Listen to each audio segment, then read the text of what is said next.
नमस्कार मित्रमैत्रिणींनो, आपल्या आजच्या सुंदर कथेचं नाव आहे निलिमा.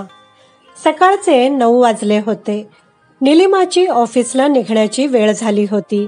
आज होळी असल्यामुळे स्वयंपाकाला उशीर झाला होता. त्यामुळे डबा न घेताच निलिमानं लॅपटॉप खांद्यावरच्या सॅकमध्ये टाकला आणि दाराजवळच्या शूरॅकमधले सँडल काढून पायात अडकवायला सुरुवात केली. आणि इतक्यात हॉलमध्ये पेपर वाचत बसलेल्या तिच्या सासऱ्यांनी, मोठ्या बाबांनी तिला हाक मारली. तिचे सासरे सगळ्या भावात वडील असल्यामुळे सगळे त्यांना मोठे बाबा असं म्हणायचे. निलिमा, पोरी, स्कूटर जरा सावकाश चालव बरं का. आत्ताच मी वाचलं की चांदणी चौकात स्कूटर आणि भरधाव कारची धडक झाली म्हणून. आणि ते ऐकताच कामासाठी बाहेर जाताना हटकू नये हे तिच्या मैत्रिणीचं नेहमीचं वाक्य तिला एकदम आठवलं. बाबा, मी आता काही लहान नाहीये. मागची 20 वर्ष मी गाडी चालवतीये. निलिमानं तिरसटपणे त्यांना उत्तर दिलं आणि डोळ्यावर गॉगल चढवून ती बाहेर पडली. मागच्या आठवड्यात कंपनीत HODच्या पोस्टसाठी तिचा इंटरव्ह्यू झाला होता आणि आज डायरेक्टर मीटिंगमध्ये तिचा निर्णय होणार होता. आणि नेमकं निघताना बाबांनी तिला हटकलं होतं. मागच्या महिन्यातही असंच आईंनी एका रिसेप्शनला जाण्यासाठी बाहेर पडताना, निलिमा, शालू छान दिसतोय ग तुला, आल्यावर दृष्ट काढ बाई, म्हणून कौतुक केलं होतं. आणि नेमकं सँडलमध्ये पाय अडकून ती पडली होती. तसं बघायला गेलं तर अशा पोरकट श्रद्धा आणि समजुती यांवर तिचा अजिबात विश्वास नव्हता. आणि मैत्रिणींशी गप्पा मारताना तिने ह्या बाबतीत त्यांची अनेक वेळा चेष्टा आणि टिंगलही केली होती. काय फालतूपणा आहे म्हणे, बाहेर जाताना कुणी अडवलं की काम होत नाही. आणि काय तर म्हणे, उंबरठ्यावर शिंकलं की अशुभ असतं, पाल चुकचुकली की अशुभ असतं. आता शिंक येणं ही शरीराची नॅचरल ॲक्ट आहे. यात काय शुभ आणि अशुभ. आपल्या मैत्रिणींबरोबर तिने आजपर्यंत कितीतरी वेळा यांवरती वाद घातलेला होता. आणि आज नेमकं तेच तिच्या बाबतीत घडलं होतं. आणि जरी तिचा अशा गोष्टींवर विश्वास नव्हता तरी मोठ्या बाबांनी ऐन ऑफिसला निघण्याच्या वेळी दिलेली ती सूचना तिला थोडीशी खटकलेलीच होती. खरं तर ती आणि निलेश दोघंही चांगल्या पोस्टवर होते. छोट्या वेदला सांभाळण्यासाठी घरातलं कुणीतरी पाहिजे होतं म्हणून तिनेच शैलेशच्या मागं लागून आईबाबांना गावाकडून बोलावून घेतलं होतं. आणि त्यांनाही तसंच निलिमाचं फार अप्रूप आणि कौतुक होतंच. तसं शैलेशचं आणि तिचं लव्ह मॅरेज होतं. श्रीमंत घरची लेक असूनही स्वतःला शैलेशच्या 2 BHKच्या फ्लॅटमध्ये ॲडजस्ट केलं होतं तिने. एका मोठ्या कंपनीत ती चांगल्या पोस्टवर होती आणि नोकरी करून ती आपलं घरही व्यवस्थित सांभाळत होती याचा त्यांना सार्थ अभिमान होता. निलिमानं आपली ॲक्टिवा स्टार्ट केली आणि ती आजच्या डायरेक्टर मीटिंगचा विचार करतच रस्त्यावरच्या ट्रॅफिकमध्ये शिरली. आणि कधी नव्हे ते चौकात ट्रॅफिक पोलिसांच्या चेकिंग स्क्वॉडनं तिला अडवलं. नेमकं पोल्युशन सर्टिफिकेटची मुदत संपलेली. 15-20 मिनिटं गेली ती गेलीच, पण 500 रुपये भुर्दंडही बसला तिला. अजून बाहेर पडून 10 मिनिटंही झाली नव्हती आणि तिला पोलिसांना सामोरं जावं लागलं होतं. आणि पैसे गेले ते वेगळंच. पुन्हा एकदा तिला घरून निघताना बाबांच्या त्या टोकण्याची आठवण झाली आणि मनातल्या मनात ती पुन्हा थोडीशी अस्वस्थ झाली. अर्धा पाऊण तासात ती ऑफिसला पोहोचली. आपल्या केबिनमध्ये जाऊन तिने लॅपटॉप ऑन केला आणि आज आलेले मेल चेक करायला लागली. तासाभरातच 2-3 महत्त्वाचे कॉल अटेंड केले आणि रुटीन काम संपवलं. थोडासा ब्रेक घेऊन तिने कॉफी मागवली, पण तिचं मन आता सैरभैर झालं होतं.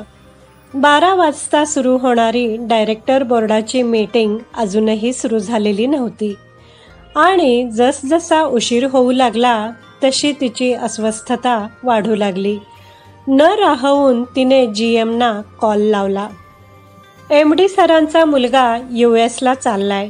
सर तिकडे गेलेले आहेत. मीटिंग होईल की नाही हे सांगता येत नाही. तिने काही विचारण्याच्या आधीच GMनी उत्तर दिलं. आता मात्र आज आपलं प्रमोशनचं काम होईल की नाही याची तिला शंका वाटू लागली. सकाळचं त्यांचं ते बोलणं आठवून काही कारण नसतानाही तिला बाबांचा राग यायला लागला होता. आणि उद्याच्या प्रेझेंटेशनची फाईल अटेंड करता करता एवढ्याशा कारणानं चिडलेल्या निलिमाच्या डोक्यात आजचं सिलेक्शनचं जर पुढं गेलं तर आईबाबांना गावाकडं परत पाठवावं असा आततायी विचारही क्षणभर येऊन गेला. 2 वाजून गेलेले होते. लंचची वेळही झाली होती. डबा आणलेला नसल्यामुळे ती लंचसाठी शेजारच्या फूड कोर्टकडे जायला निघाली आणि तिला आश्चर्याचा धक्काच बसला. समोर मोठे बाबा तिचा लंच बॉक्स घेऊन उभे होते. उन्हातून आल्यामुळे त्यांचा चेहरा घामाने निथळत होता. त्यांच्या डोळ्यातनं आपल्या सुनेबद्दलची आपुलकी ओसंडून वाहत होती. निलिमा, अगं सकाळी तू डबा न घेता घाईघाईनं तशीच निघून गेलीस. सकाळपासून ही सारखं घोकत होती. पोरगी न जेवता न खाता गेली म्हणून. शेवटी मी म्हटलं डबा दे माझ्याजवळ, मी नेऊन देतो तिला. आज होळी आहे ना, त्यामुळे आईने खास तुझ्या आवडत्या पुरणाच्या खरपूस पोळ्या पाठवून दिल्या आहेत. हा घे डबा. बाबा रुमालानं चेहऱ्यावरचा घाम थरथरत्या हातानं टिपत म्हणाले. निलिमा स्तब्ध झाली होती. तिला आता घाईवरून आलं होतं. मोठ्या बाबांच्या दोन्ही गुडघ्यांची ऑपरेशन्स झाली होती आणि काठीशिवाय त्यांना चालताही येत नव्हतं. केवळ तिला पुरणपोळी आवडते म्हणून सहसा घराबाहेर न पडणारे 75 वर्षांचे बाबा उन्हातानात आईने दिलेला तो प्रेमानं ओथंबलेला डबा घेऊन इतक्या लांब कंटाळा न करता आलेले होते. पुरणपोळी खायच्या आधीच तिचं पोट आज तृप्त भरलं होतं. आईच्या मायेच्या त्या साजूक तुपात तिचं हृदय विरघळून गेलं होतं.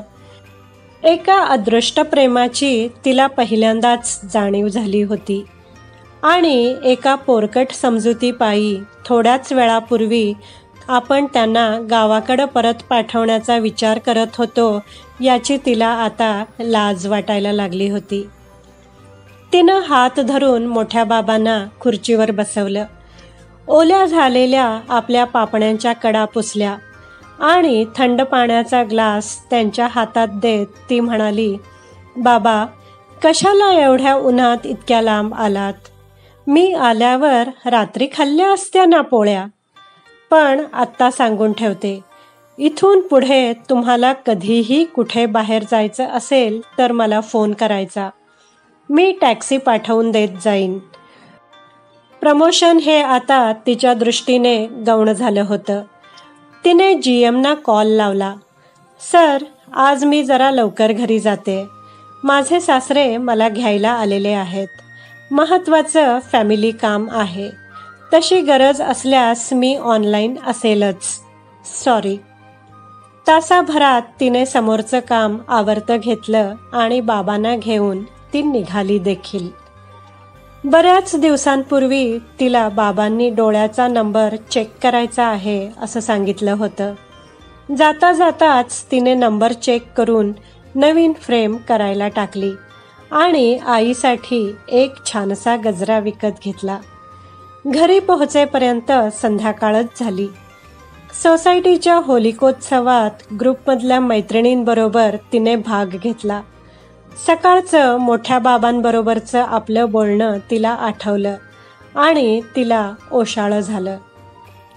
वातावरणातल्या अशुभ आणि दूषित ऊर्जेबरोबरच आपल्या मन आणि अंतःकरणात गोचिडासारखं घट्ट चिकटून बसलेल्या अशा कालबाह्य आणि पोरकट समजुतींचं तिने आता होलिका दहन केलं होतं. दुसऱ्या दिवशी ती नेहमीच्या वेळी जागी झाली. उषालगत ठेवलेला मोबाईल तिने ऑन केला आणि व्हॉट्सअपवरचे मेसेजेस तिने चेक करायला सुरुवात केली. आणि पहिलाच मेसेज तिच्या GMचा होता. निलिमा मॅडम, रात्री उशिरा बोर्ड मीटिंग झाली. तुमचं हेड ऑफ द डिपार्टमेंट म्हणून सिलेक्शन झालंय. अभिनंदन. निलिमानं अंगावरचं पांघरूण बाजूला फेकून दिलं आणि ती मोठ्या बाबांच्या रूमकडे धावतच निघाली. ती आनंदाची बातमी तिला आज सगळ्यांच्या आधी आपल्या मोठ्या बाबांना सांगायची होती. त्यांचे कालचे ते शब्द आज तिच्यासाठी आशीर्वाद होऊन आले होते. मित्रमैत्रिणींनो, कशी वाटली तुम्हाला ही हृदयस्पर्शी कथा? आवडली असल्यास लाईक करा, शेअर करा, कमेंट करा, माझ्या चॅनलला सबस्क्राईब करा. व्हिडिओ पाहिल्याबद्दल धन्यवाद.